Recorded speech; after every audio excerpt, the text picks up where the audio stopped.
promised, we have Commissioner Yusuf Nzivo with us, of course, to tell us more about the election and how prepared we are. Let's go right to it very quickly. How prepared are we for the elections? 31.5 billion shillings you say you need. That has not been approved. Where are we? That's a big task. We've been to Parliament twice. We've explained our budget.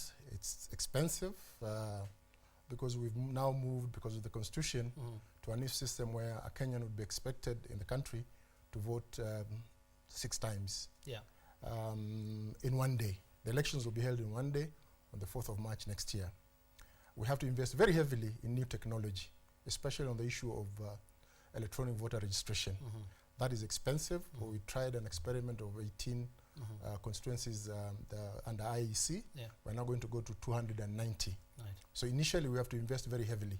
People say, why is it expensive?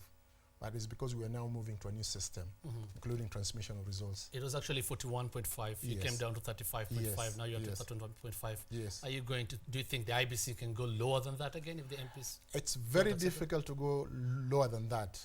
Otherwise, we'll compromise on the quality of elections. Remember, we are now going to a new system for the first time, and we want to do it right, especially on voter registration.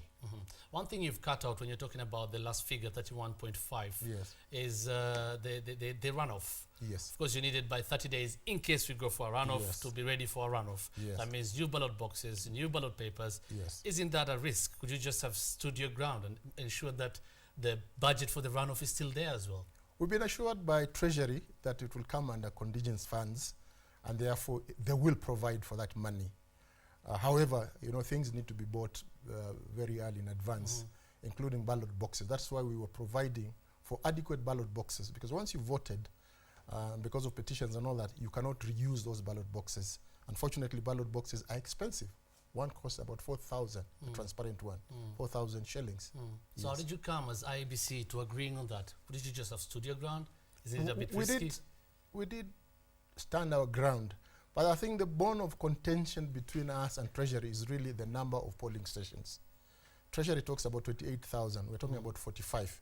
As a result of the mock election and other experiments, we are sure that 350 people per polling station will be adequate to vote between 6 and 5 in the evening. Because remember, we're expecting about 18 million registered voters. Even if 75%, 76% turned up for the referendum. This is an exciting year. The election will be exciting. We expect a huge number. In the diaspora also we expect a huge turnout despite of the constraints that we'll have in the diaspora. The thing about party hopping, we have a law in place. No one seems to be, of course the law doesn't say who should implement it. Should the IEBC implement it? Are you the ones to do it? You're supposed to tame this, but it's not taming. This is a very dicey issue. Right now, ODM, NAC Kenya, Safina have gone to court. They have sued some of the members who have defected. So we're waiting for that court decision. But I think it's a national issue that all of us need to be concerned. We as Kenyans, we as voters, we as parliamentarians. In other countries, the laws are very easy and simple. Interpretation is also very simple. There are laws where they agree you to they can agree for you to cross over until the next election. There are those that you have to go back. But ours says you cannot be a member of more than one party. And therefore, we are saying, watch this space. Once the law once the cases are determined by the High Court, we are also discussing quietly on what to do, and we'll take action. Pending what will be said in court. Yes. We have a lobby group, of course, supporting Raila Odinga, going to court, seeking about 100 MPs being to get out of parliament because they've gone to other parties. If this goes through, maybe, and the court upholds what they're asking for, is the IEBC really ready to conduct by-elections for over 100 MPs right now?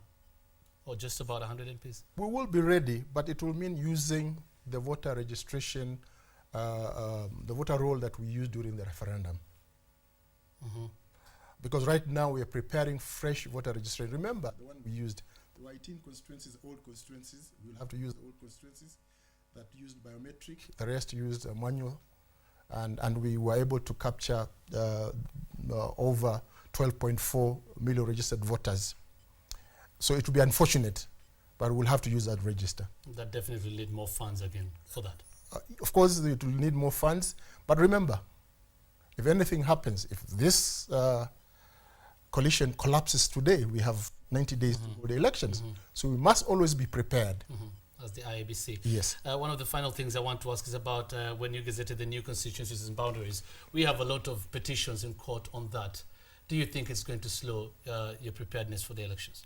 We're now meeting with our lawyers. We've prepared our cases, our stand, and we are hoping that within a time frame provided that the courts would rule in our favor, and where there were issues that could be solved, we'll solve them. So we are hopeful that once that is done, then we can roll out voter education, voter registration, including capturing Kenyans in the diaspora.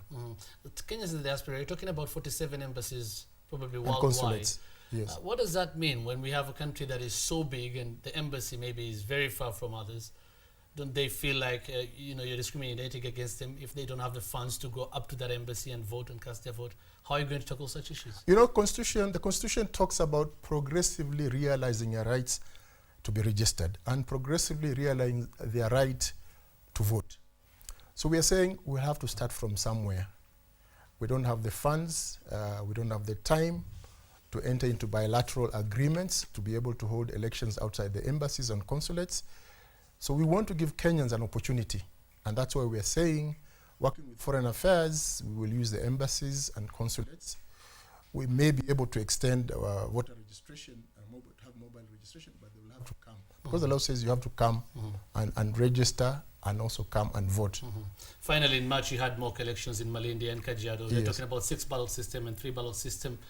What have you settled for? We didn't get what you decided. We've settled for 6 ballot boxes, because that is easy, and we are hoping that it will be simple so that we don't have the issue of spoiled votes. Okay. Yes. Commissioner Yusuf Nzivo, thank you very much.